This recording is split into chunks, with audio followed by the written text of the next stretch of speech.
Welcome to James Hates Everything.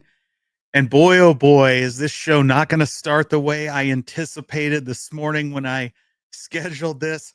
But man, it's going to be fun, and we're going to get into it right now.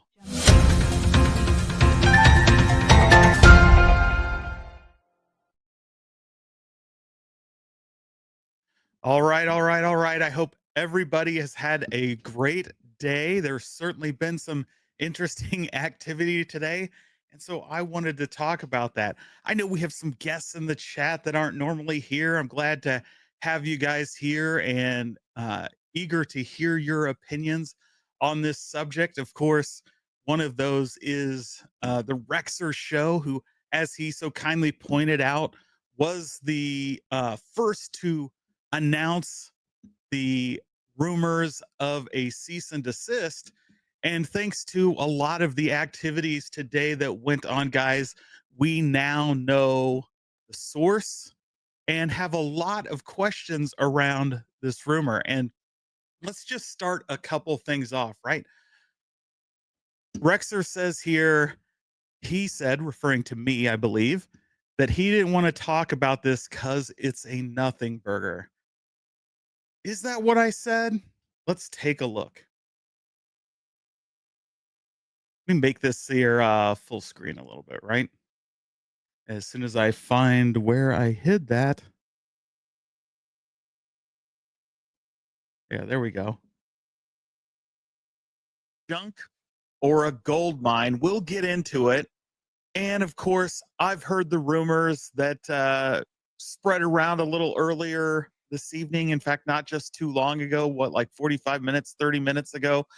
We'll touch on that, and I'll tell you why it's a nothing burger for now. And it's a nothing burger for now. It's a nothing burger for now. It's a nothing burger for now. So I think I very clearly stated for now. And right, so that is a very interesting, that was taken as I said the entire thing was a nothing burger. And if you watch the rest of that stream, which you guys can do, it's on my channel. You can feel free to go back and take a look at that. It's from the stream from Saturday night, I believe. That the reason it's a nothing burger for now is it's a rumor, an unsubstantiated rumor that we have no multiple sources, we have no evidence to confirm. From what I knew at the time, right? I had no idea the original source. Like has been relayed in other streams, which Michael B talked about on his channel. I found out about it Wednesday night. I told you guys after Rexer's stream on Saturday when I did my show, that's why I addressed it. And we talked about it again yesterday when we were talking about the Think Up, because there were people in the chat asking about it, reiterated the same thing. Why didn't I report on it? Well, I found out about it Wednesday night from Michael B. Michael B asked in Walkabout Golf, which we guys play every night. He said, "Hey, did you hear the rumor that Arcade1up sent Think Up a cease and desist?" And nope, that's the first I had ever heard of it. And we talked briefly about it and said some of the things didn't make any sense, but it's certainly possible, right? It's new competition. Why would they want to just let them come out and steal their customers? But whatever, so I've learned over time that generally when I hear kind of a rumor from Mike or on Mike's streams, that chances are there's probably more to it than just a rumor. And so I did exactly what I said I did. The next morning, I sent out formal requests from comment to all the companies involved and to multiple contacts at all those companies. And I gave each one a deadline of Friday at 5 to get back with me about their comments. I detailed the information I knew from this rumor, which was basically next to nothing. Other than what I knew was there was a rumor a cease and desist was sent. I also said, well, we know that John D works with Media1up. Media1up was hired by Iconic Arcade and that maybe there was some sort of, as a former employee of Arcade1up, maybe they allege some sort of, um, you know, I don't know, like insider information or something. I don't know. I put down the basics and I'm happy to share those receipts. I sent those out. Not one of those companies responded, not one. And so I wasn't going to talk about it because you know what? When you go and take an unsubstantiated rumor that could damage somebody's business, whether that's Arcade1up's or Iconic Arcades or Media1up, you open yourself up to defamation and lawsuits around false information. You have to have some level of validity before you go out and do that. And now we are going to show you exactly why you do that. Because I think you're going to find this super interesting because it's probably a rumor we shouldn't be spreading because it sure looks like somebody at the center of this is trying to stir up some shit. So let's get into that, shall we? Give me a moment to hide some of these comments here. And I appreciate everybody uh, chatting in the window or sending in their chats and communicating. Apologize that I'm not going to be able to get to every one of you because I'm going on this fun little rant here, right? Let's see, where did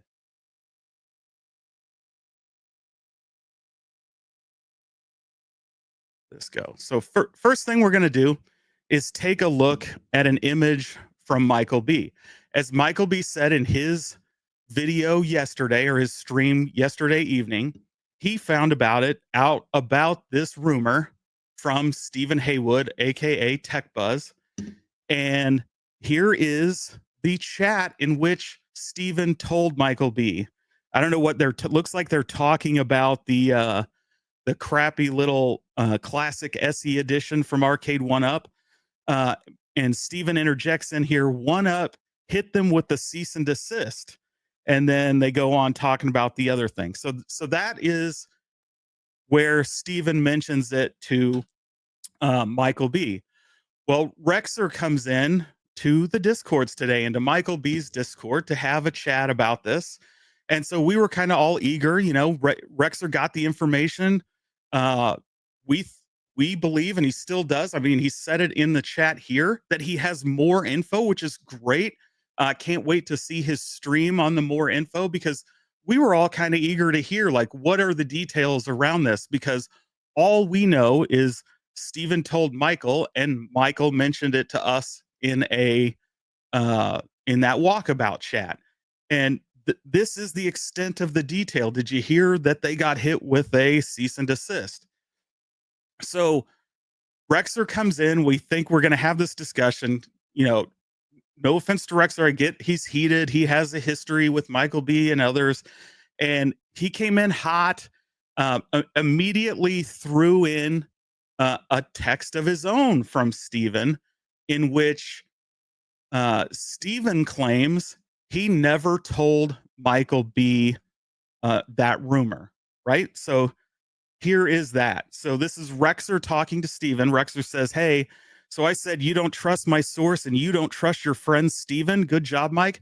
Now, I don't know if that means that at this point that Rexer saying Stephen is his source. It sure kind of reads that way, but maybe not. Maybe his source is somebody else. And to which that Stephen said, he told me about it and I agreed, which is how I knew the shills knew. But you just saw that conversation. That wasn't what happened. That was him telling Mike. And so Rexer says, what? So he lied and said you told him, and he told you and you agreed? Oh my God, you're effing kidding me.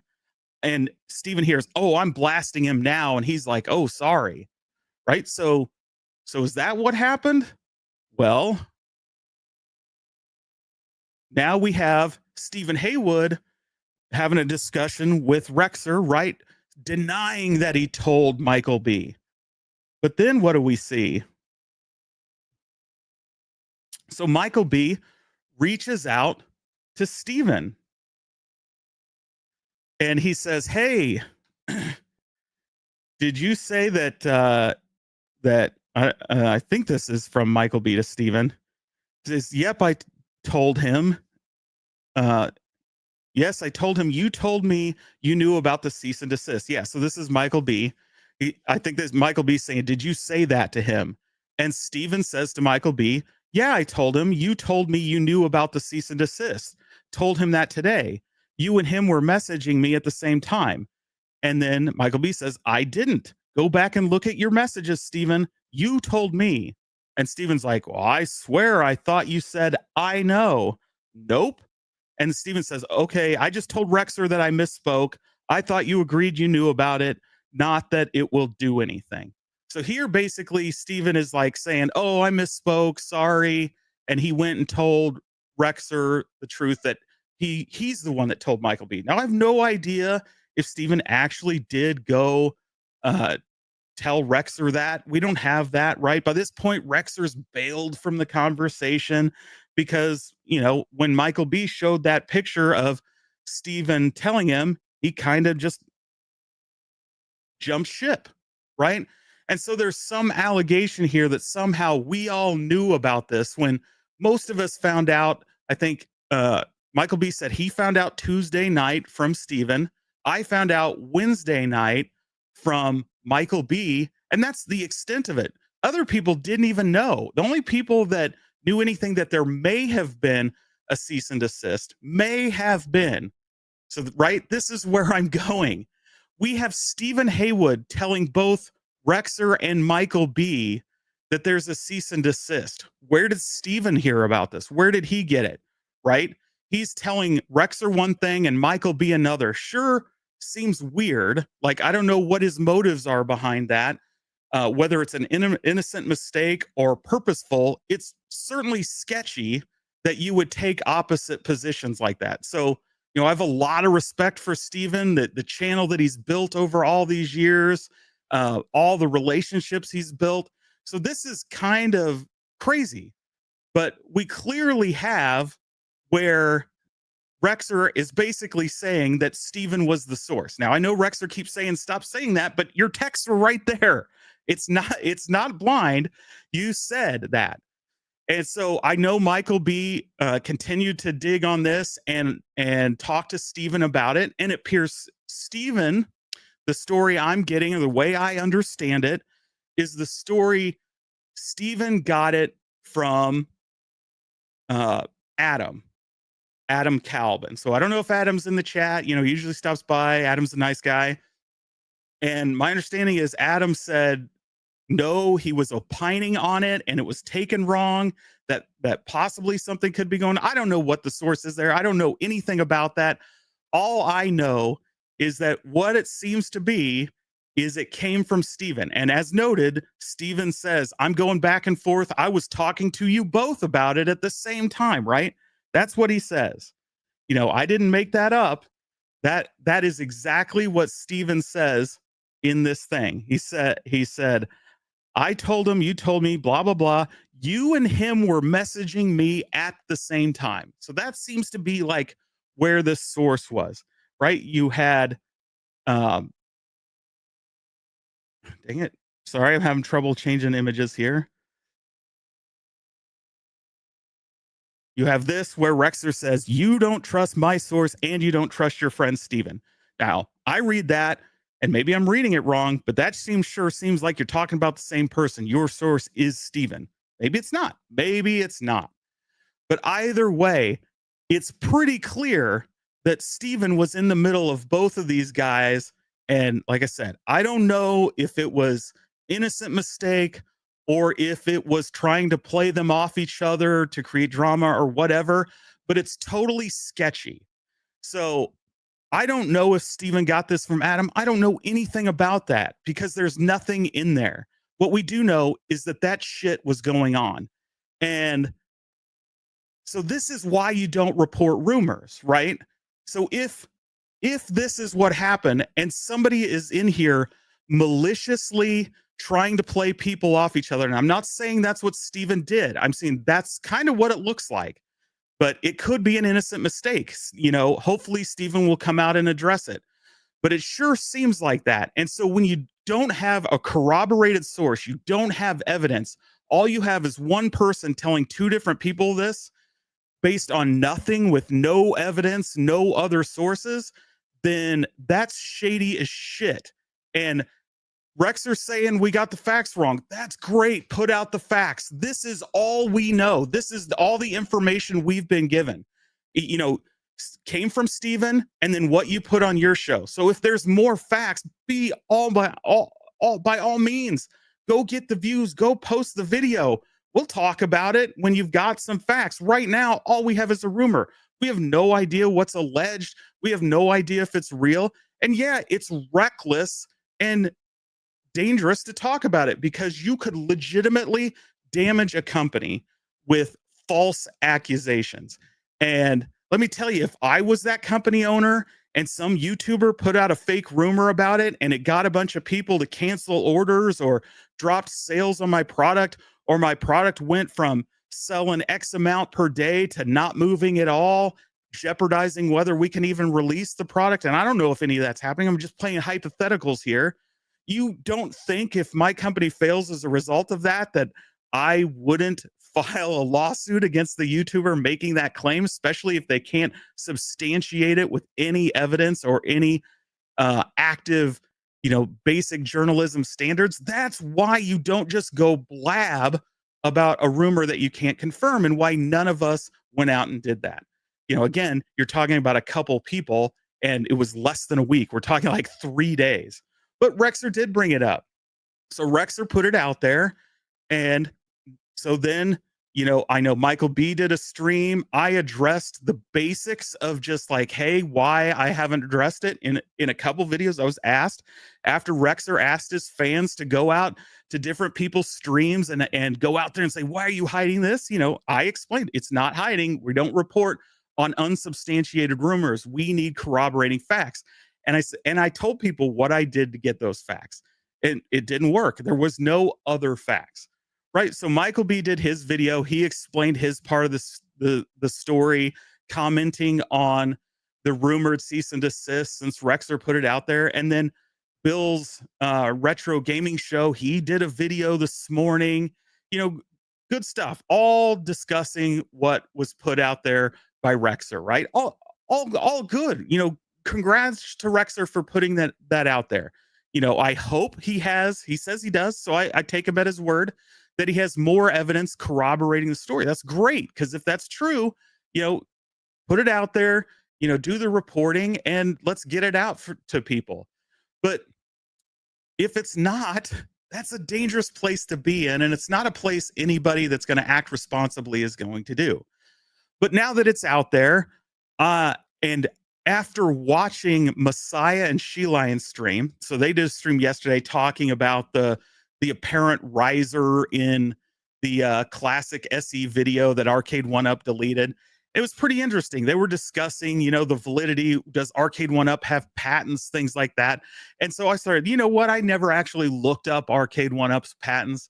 Maybe they do. Maybe that, if there is a cease and desist, maybe that's what it's about. Now, it could be one of many things. As I said on the other thing, the cease and desist could be about some copyright issue. The cease and desist could be about intellectual property, saying you gained knowledge while working for Arcade1up that you wouldn't have had otherwise, and you took that insider knowledge to another company. There's a million things they could have sent a cease and desist about. I don't know. Maybe it's unrelated to that at all. If there was a cease and desist sent, maybe it was just like, stop talking about us. Who knows? But right now, we don't even know that cease and desist is real. But that's where the topic to tonight's show came from was, well, what if it was real? What is one thing they could allege? And as I was searching for the patents, they have one. I found one, right? And so that's what we were going to talk about tonight before all this other nonsense. And that's fine. I'm okay addressing all the other nonsense. But I think it was pretty interesting, the patent, because Arcade1up does have a patent on home arcade machines. So let's talk about that and get more into the meat of what we were going to talk about tonight. Maybe. Here we go. Apologies, having a little bit of organization because they had so many different things going. But so here's Arcade1up's patent, right? It's 11,383,175. This is their patent. It's called the home arcade system. And God dang it. So here's how they describe their home arcade system, right? This invention provides an affordable at-home toy arcade game experience. This invention brings authentic arcade gameplay into the home and dormitory. The invention utilizes authentic joysticks and buttons with an LED screen. The game console is plug and play and provides 4 games in one game cabinet, with 1 game featured in the cabinet art. The present invention is designed to be sold in a retail box through box retailer and assembled at home into the game console for use. The retail box can be figured either horizontal or vertical, and the present invention is further detailed in the following pages and figures, yada, yada, yada. So this is the gist of how they describe their patent. And what was the juicy stuff? Why did they think this needs a patent, right? There is a large gap in the gaming market. For example, there are many handheld games, classic consoles for playing home video games on the television, and arcade cabinet games. In many cases, the many handheld games range in the cost from $10 to $30. The consoles generally range in the cost of $50 to $90, while the arcade cabinet games cost upwards of $3,500. A need exists for the gaming systems that provide an arcade-like experience, but do so for home use with a cost less than $3,500 for cabinet games. The home use may include the ability to assemble in position. Also key to this is the need for real officially licensed content. So we're still going, right? So here's their patent. We're just going to go flip through some of their diagrams to give you some idea, some of the key features of their thing. Again, we mentioned the authentic joysticks. They say a 17 to 19 inch LED screen, and its design is intended for home assembly and use.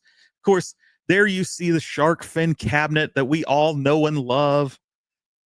Here's the breakout of the assembly. And they, of course, go into excruciating detail in this patent about how this is assembled and what it looks like.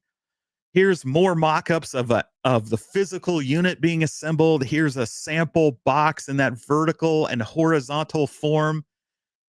Here's more photos from different angles of the assembly of this cab. Here's examples of that single game artwork. And by the way, you guys notice this Asteroids cabinet has Q*bert on it? Whatever happened to that? Would have been nice to have Q*bert in a game from Arcade1up, right? But then you have more samples. Here's a centipede with a missile command, a breakout, millipede. Here's an MK one, right? Like here's their MK sample. And so that's the gist of their patent, right? They're saying they hold the patent to a home arcade system that is assembled at home, that has a single game art on the side, the single game cabinet design, and then in the inside there's one or more games, right? And so that's the patent they have. So could a cease and desist have alleged this patent? It certainly could. They hold the patent. It was approved. It was granted. So they have this patent. That's one possible cease and desist, if the cease and desist is even real, that could be sent. As I said, there are other ones such as copyright infringement, intellectual property, slander, libel, defamation. Some of the things we talked about as to why you don't go report unsubstantiated rumors, but that's just a coincidence, right? Because you do those, you might end up getting your own cease and desist from a company. But let's play the what if. And again, this is a what if. Arcade1up does have this patent, but if there is even a cease and desist, we wouldn't even know what was in it. But let's say that this is what they allege, that this cease and desist is, we're alleging copyright infringement because Iconic Arcade, you're clearly releasing an arcade game with one or more games on it, with a single art cabinet design, with a screen, with controls, um, and you're shipping it for use in people's homes. So they could allege that sure seems exactly like what we saw in their patent, right? So what are some of the ways in which, if that was the cease and desist, a company might respond? So if you get challenged with intellectual property or a patent infringement, you have numerous ways to challenge that. You can challenge that patent from prior art and patent validity. You can challenge ownership disputes. You have legal challenges such as a post grant review or inter partes review. You have lack of enablement, overly broad patent claims, non infringement. We'll talk about some of these in a little more detail for sure. Legal defense against enforcement, such as the doctrine of patent exhaustion, the latches defense. We have antitrust and competitive market challenges and preemptive legal action seeking declaratory judgments, for example. So let's talk about prior art and patent validity. So Arcade1up was granted their original patent in 2018 and reviewed and revised in 2022, which is the one that I showed you. They have the same thing. It's just a renewed and revised one. A quick patent search of a home arcade system brought up this patent, 2000 or 2004015252. This was just an application. It was never granted, but it's virtually the same thing, right? So it says what we wanted to build is a home arcade console that would allow you to use your console and your TV to bring arcade accurate controls to all of your consoles. And so they set out, showed their figures, showed how you would assemble the cab, how you would load up your consoles to play your licensed game, talks about how the cab might be decorated around a single game. So this is what they call prior art, right? This in and of itself would really be an excellent case to render Arcade1up's patent moot, because you have clearly people coming up with this concept far before Arcade1up. And when that happens, when you have that prior art, when you have other products already in the market, that patent application becomes invalid because you cannot patent an obvious invention. And prior art would indicate that there is an obvious invention. And not only that, somebody else already thought of it. So then you have ownership disputes, right? We have loved to talk about the ThinkUp lawsuit and the agreement with ThinkUp. Well, in that agreement, we know a couple things. We know that ThinkUp designed the shark fin cab. We know that ThinkUp came with the instructions. We know that ThinkUp found the company to manufacture said Gen 1 Arcade1up. We knew all of this stuff, right? And so if that's the case, and thankfully we have the agreement between ThinkUp and Tastemakers, right? They signed the agreement. That's what all these lawsuits are about. And we got that agreement. So what should you take away over an ownership dispute? Can Tastemakers patent ThinkUp's design? ThinkUp was hired as a company, contracted to design these things. So the way that works is the contractor maintains the rights to their designs. They're licensed to a company for use. In this case, ThinkUp licensed the design for the cab, the design for the instructions, even the name and logo Arcade1up.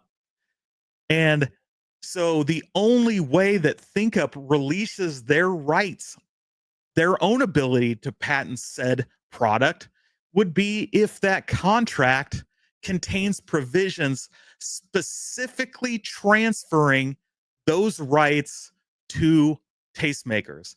If it's not in the contract, it's not Tastemakers to patent. So right away, you have grounds for alleging Tastemakers has no ability to even patent this product to begin with, because from what I've read in the agreement, maybe it's there and I just couldn't find it, But it appears that that transfer never happened. That was never signed over. And as we know, that is the only agreement in place between ThinkUp and Tastemakers. And as Tastemakers' own attorneys have pointed out over and over and over, all other agreements were null and void when they signed that. So even if there was something in an email or whatever that Jerry and Scott shared that said, hey, yeah, you can patent all these, if it's not in the agreement, it didn't happen because they signed the agreement saying that couldn't happen. And so with that alone, the patent could be invalidated. ThinkUp also has a right on their own to go challenge these patents and take them. And obviously somebody like Iconic Arcade or even At Games, right? We can't forget about At Games. At Games has a very similar product in the hold, right? They're coming out with a KI that is an at-home arcade that you assemble at home that has multiple games on it with a single cabinet design for one game. That's At Games is doing the same thing. So did they get a cease and desist from Tastemakers or Arcade1up? Did anybody? But so there's a defense to related to ownership disputes. So then we have, of course, the legal challenges to the patent itself. Now, as I mentioned before, there are a couple ways to do that. One is a post-grant review. Those have to be filed, I think, within 9 months of a patent being granted. Well, at this point, 9 months have come and gone. So that's not an option. But you also have the inter partes review, which can be filed anytime after that 9 months period. And again, you can use the prior art argument to allege that nothing there is infringing on the patent, that they patented something that they didn't have the right to patent because prior art exists. You can argue the lack of enablement, essentially that it fails to, you could allege that Arcade1up's patent or Tastemaker's patent fails to teach you how to make or use the invention properly. I don't think that's the case here. Clearly, the instructions are there. They're very well laid out. You can't make that argument. So trying to argue lack of enablement would be a mistake. You could claim the patent is too broad. That's another patent defense. Again, I don't think that necessarily plays the case here, but I suppose somebody could make an argument. It really falls down to how much other companies couldn't reasonably develop a similar product. So clearly other people could. And so you could argue that from one perspective. But so I don't know, it could be too broad from the standpoint of anybody could have come up with this idea. And many other people may have, right? At Games came up with their version. You had some other ones, and we'll talk about those more in a little bit. The other thing you could do if you were Iconic Arcade or some other home arcade competitor, you could just flat out argue non-infringement. Basically, with that, you're talking about different designs. Is the Iconic taller or larger? Is it a different form factor? Is the assembly process the same or different? Those are all questions you would ask yourself. You would say, does it use different technology? In this case, the Arcade1up uses a PCB design, whereas the Iconic Arcade is using a Raspberry Pi. So there's a pretty significant differentiation between the two products. You could argue differing artwork or branding practices, the multi-game versus single game look. Does that come into here? Probably not. But certainly the different technology, the different design, with the larger size, the non-riser, all could be enough to argue, if you are Iconic Arcade, that your design does not infringe on Arcade1up's design. Then there is the legal defenses against enforcement, right? So what is this? This is essentially, we're talking about the use doctrine in a patent. And what that says is essentially that, so the use doctrine is basically how a product is used once somebody owns it. You can't really dictate how somebody uses your product. Um, the other part of that could be related to off the shelf parts. So if Arcade1up used off the shelf things like their um, pegs, their mounting brackets, their control sticks, their encoder boards, PCBs, any component that is used within that, if it's a basic off the shelf component, guess what? You can't patent that. You can't patent a product based on all that. Now, there are some clearly designed, their PCBs, I understand, are specifically designed for their products. But that, again, would be an interesting challenge to any kind of patent claim. Then you have the Lech's defense. And that's essentially a big problem that tastemakers has. And that's if tastemakers knew of similar products and failed to enforce those in the past, they can't enforce them now against another company just because they don't like that other company. They would have had to enforce it all along the way. You have to show that you either had no knowledge of that product or that you fought those products all along the way. Well, here is three products with prior art that would fall under their same kind of patent that they didn't fight, right? Did they fight Unico and their MVSX? Did they fight the original iconic arcade? Did they fight the At Games Legends Ultimate? Did they send cease and desist to those companies? Did they sue them for patent infringement? Not that we know of, right? They're still making those. They're still out there.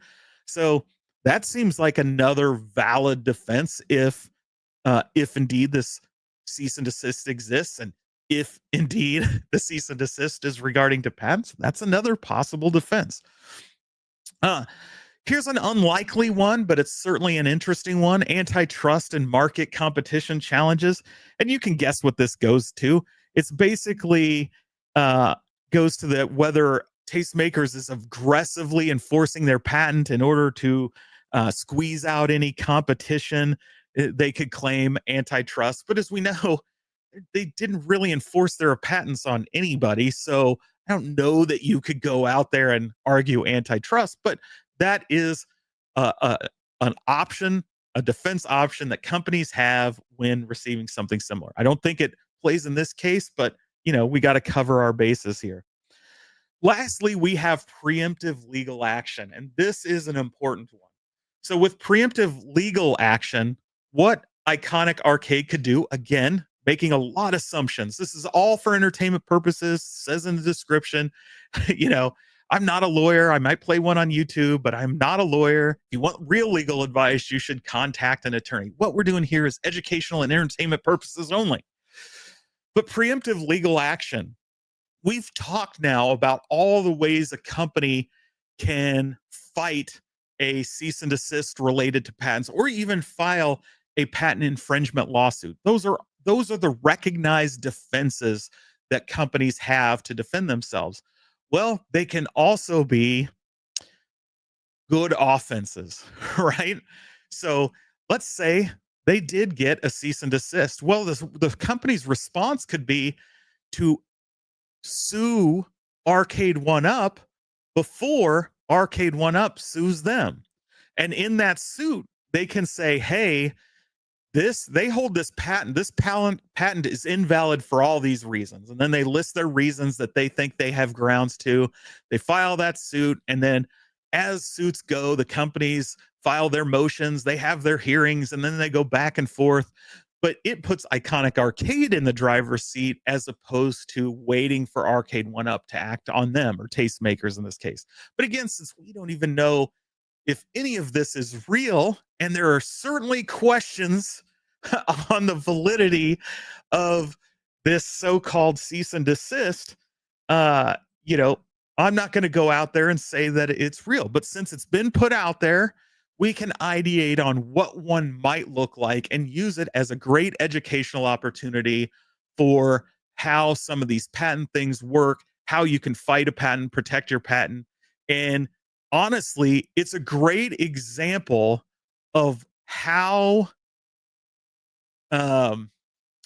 expensive it is to start a company in this country, right? You have to go out and do these patent searches. You have to dig deep. You have to find, because almost every idea under the sun has been thought of at this point. So if you're looking to start a company, you have to go out there and do all this research, or you have to pay a patent lawyer to go out and do this research for you, which is really what you should do. You should always contact a licensed professional in this kind of stuff, because you get it wrong, you're screwed. And honestly, some of the lawyers get it wrong all the time. but at least you have the defense. You consulted with a lawyer and they cleared it.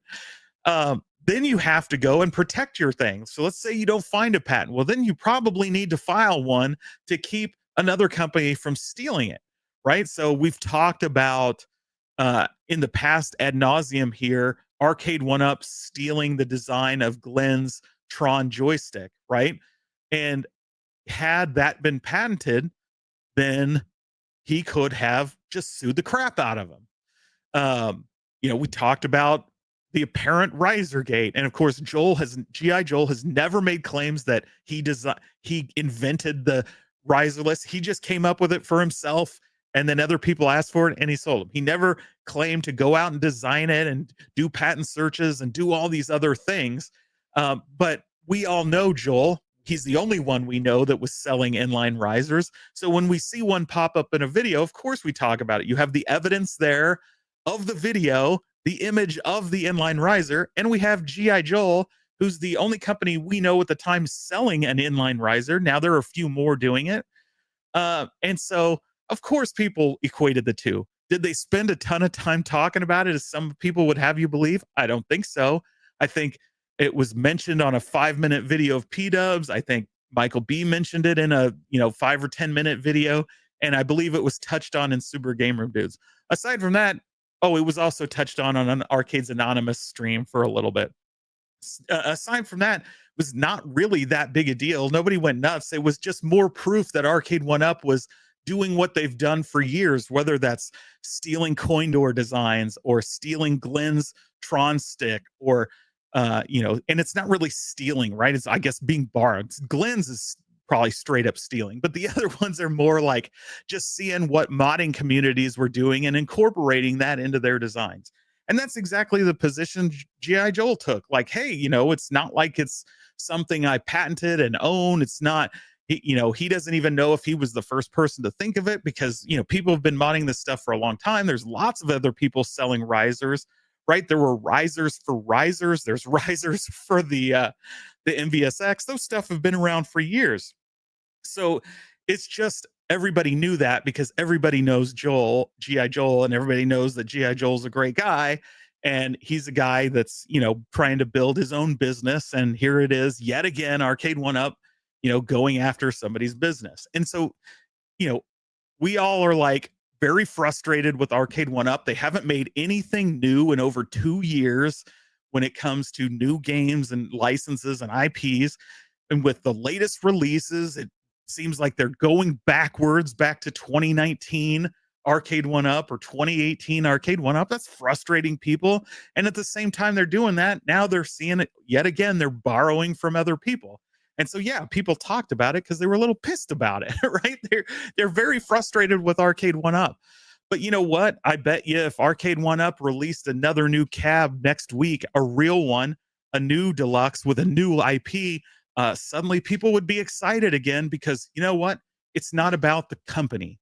It's not about the person behind the company. It's not about Arcade1up. It's not about Cyrus. It's not about Tastemakers. It's not about Iconic Arcade. It's not about John D. It's not about Media1up. It's about the products and the games. That's what this community likes or doesn't like, and it's each their own, right? Some people like the ALU. I don't. Lots of people do. Congratulations to the people that do. Some people like the MVSX. Again, I don't like it. It doesn't have a spot for your knees. I love the Neo Geo. I wish they would make that a little better, where it was like the actual cab. Then I'd be into it. But for a lot of this, this stuff is about an atmosphere. It's about a mixture. It's not all about perfect gaming. You can play these games on a million different consoles. I can play them on my analog pocket. I can play them on a PC. I can play them on,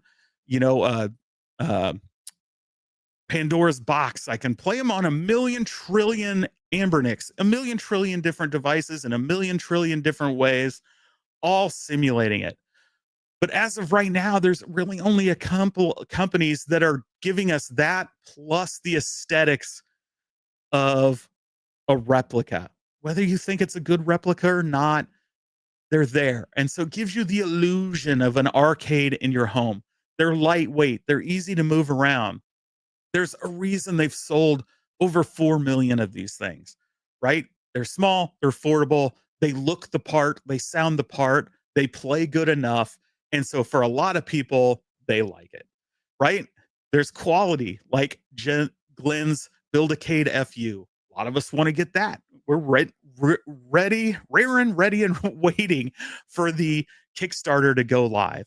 A lot of people like what Iconic Arcade is doing. A lot of people like what Unico's doing. A lot of people like what Polycade's doing, even though some of us that got our hands on it at a show didn't really care for it. And granted, that was a show demo unit, so who knows who screwed the thing up before we sat down and played on it, but it wasn't a great experience. But I know people that have it and they really enjoy the one they have. So I'm not going to bash somebody for liking the Polycade. Doesn't make any sense. I don't know why we care about some of this shit. Let people like what they like. Let the companies do what they do. Again, it's not about the companies. We don't give a fuck about the companies. It's all about the products. It's all about the games and the atmosphere and everything else. And this community is something special. And it's super, super frustrating that there is an element that always wants to tear this community apart. We are a bunch of 40 and 50 and 60-year-old men, for fuck's sake. We don't need protectors telling us where we should spend our money. Most of us have kids and grandkids. Many have started businesses. They've worked in different companies from the bottom to the top. They've lived a fucking life. They aren't dumb. They aren't being taken by shills or grifters or anything else of the sort. They are just having fun with other people in the hobby that enjoy the same shit they do.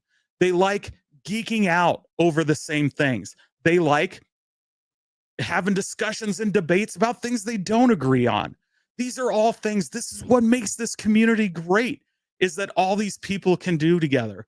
And whether it's shows like Super Game Room Dudes that a lot of us found our way in here, where there's a bunch of guys just busting each other's balls, or whether it's living vicariously through their trips to Cleveland Gaming Expo and the Chicago Pinball Expo, all of these things are what got us interested and what has made the home arcade community something different, something special.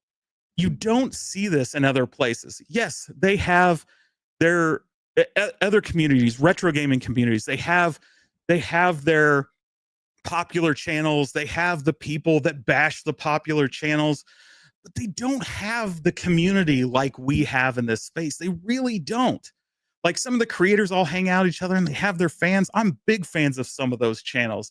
So those guys are great. You know, we've talked RGT85, Pixel Game Squad, drawing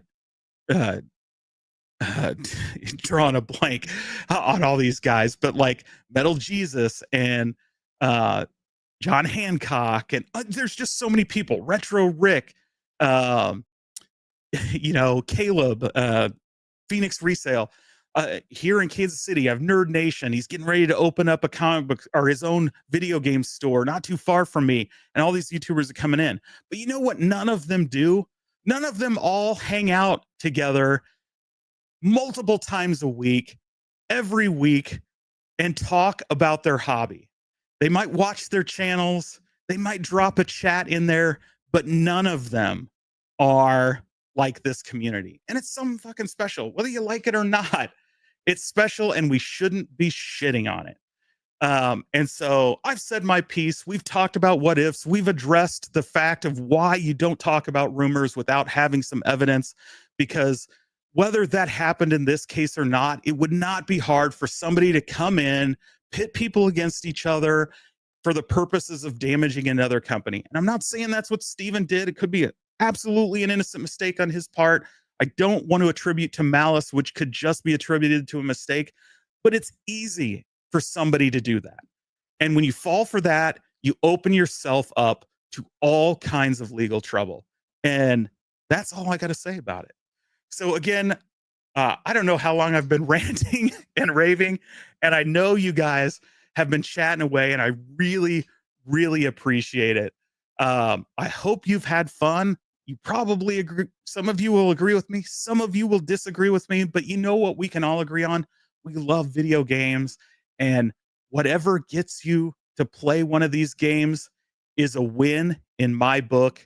And, you know, for Rexer, I'll say this. Like, I'm happy to go on with you, Rexer, on neutral ground where, you know, we don't have to worry about it, you know, somebody doing something or anything like that. I have no problem with that. I wouldn't expect you to bring me on your channel. I'm not going to bring you on mine. I won't even bring some of my friends on the channel anymore. Like, I just want to have conversations and have fun. And I hope I can see you sometime and walk about golf and we can play. I heard you're really good, that you're really serious about it. I mean, I like to just have fun. I'm not that good, but I love playing it. And I hope you have lots of success. I've told people in this community, and they can vouch for it, that I think some of your content is really good. I'm not necessarily talking about your live streams. I'm talking about videos like track and field. I thought your video on track and field from a few years ago was fucking fantastic. I thought your video that you did on Zoltar, you know, not too many long ago, was a work of fucking art. Like, it was great. You had a great setup. You had great conversation. You went out and did these things. It was great. I would love it if all your content was stuff like that and we just could nerd out on the love of video games. But again, it is what it is. You're going to do you. I'm going to do me. It's all good. Like, yeah, I mean, like I said, I've said my piece. I'm going to quit going around in circles. But that's all I'm going to say. And I appreciate the super chats. I appreciate everybody participating. I'm not going to go into a lot of these. I hope you guys engaged with each other and had a lot of fun. And that's going to be what I have for tonight. So as always, as we say around here, until next time, and I mean it,